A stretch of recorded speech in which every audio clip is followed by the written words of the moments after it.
Okay, today I'm going to make meatball. Meatballs have been very special to me since I was about 10 years old. So I know quite a few ways to make them. In fact, I've forgotten more ways to make them than I'm going to remember. On the Facebook page, I'm going to put probably the longest post I've ever done and give you a lot of different creative ways that you can make meatballs at home. So today, I have a basic meatball, but I'm also going to add a few things to it just to show you that you can add more to it. For instance, I have pancetta, and what I did was semi-freeze it so that it's easier to cut, because if you just got it out of the refrigerator, it would be a lot harder to cut. I'm going to mince that. I got my fresh parsley. I'm using panko breadcrumbs today. I had some leftover regatta cheese, so I'm going to use a few tablespoons of that and maybe a couple tablespoons of milk. Put the breadcrumbs in here. I'm going to mix that up a little bit and let it sit for a few. I have about 3/4 of a cup of Parmesan and about a 1/4 cup of Romano. They mix well together. I got my salt, pepper, drinking my Pellegrino. And I have 4 garlic cloves and a pound of pork and a pound of hamburger. So basically this is a 2-pound of meat recipe. And I'm going to put probably about 1/3 of a cup or more of fresh parsley per pound. Oh, and another thing I like to put in, and I have from time to time, I have some fresh herbs left over from some roasted olives I did the other day. So I'm going to use probably, the rule of thumb is about 1 tablespoon chopped per pound of meat. And we'll see how all this comes together. I made a sauce yesterday with some leftover sausage that I had and 3 cans of San Marzano tomatoes, and the meatballs are going to end up in this pot. I want to make a little correction on the amount of meat that I had.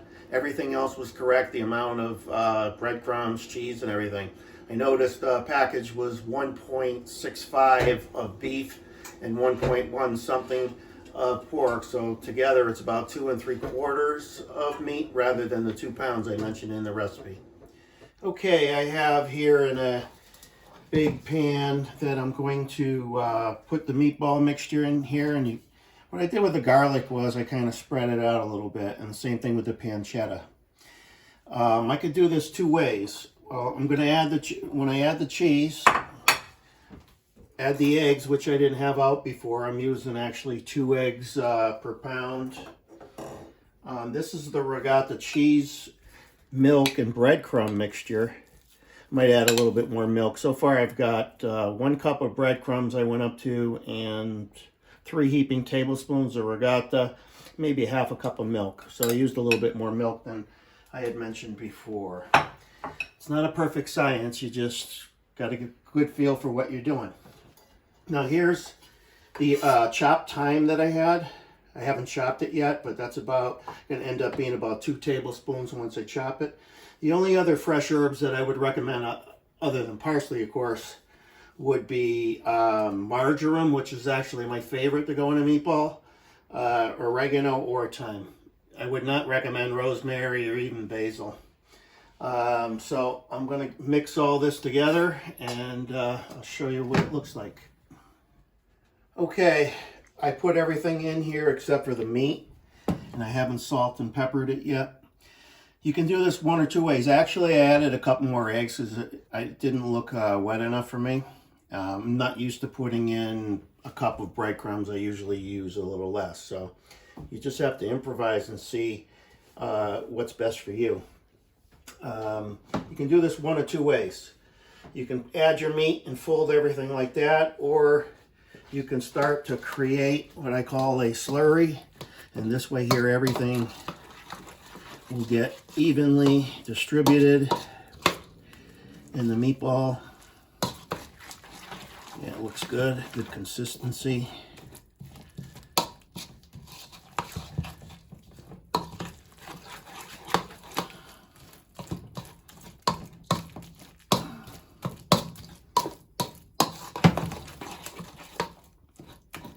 kind of flatten these out a little bit, and I'll continue to mix it now that I did. And when it's completely nice and smooth, just don't want any clumps of the breadcrumb there.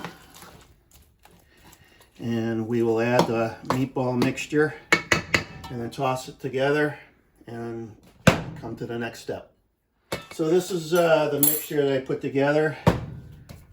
You can see it's firm but yet moist. It's not too wet. If it was extra wet, I'd be adding some breadcrumbs to it because you definitely want the meatball to stay together. What I'm going to do is I'm going to test in the microwave because I don't have the fry pan set up. I'm going to test 3 different areas of the meatball to make sure that it's salted well enough. It's really the only way you can tell. Pretty much every single time I've maybe had to resalt just a little bit or not at all. So I will reach in here and grab a few tiny meatballs from different areas, and we're gonna put these in the micro to see how they taste, and we'll see how the salt content is. Okay, I rolled them up here and I have them on a baking pan with a rack, and I'm going to bake them today. You know, there's nothing better than a fried meatball, but since we've gotten creative ways to bake these days, I'm going to go with bake. I would have had to stand at the stove for a long time doing it fried in olive oil. Nothing better than that, but this is what we're doing. 450 degrees, probably going to go about 12 minutes, and then I'm going to put it down to 350 for 15 to 18 minutes. I'll be looking at the meatball somewhere in there, depending on how long I want to cook it. And that's based on this size. I've done them smaller at 425 for 8 minutes, and then 17, 18 minutes at 350. After about 12 minutes, I am lowering that to 350. I wanted to show you this silicone mat in case you don't have a rack with a pan, or you don't have a rack. I've used this in another pan before. It's baked. You can put it in the dishwasher. You know, it goes with the temperatures. It won't melt or anything. And I, you know, put the meatballs on those, and they work just fine. And here we are, our finished product, spaghetti and meatballs. Off to dinner.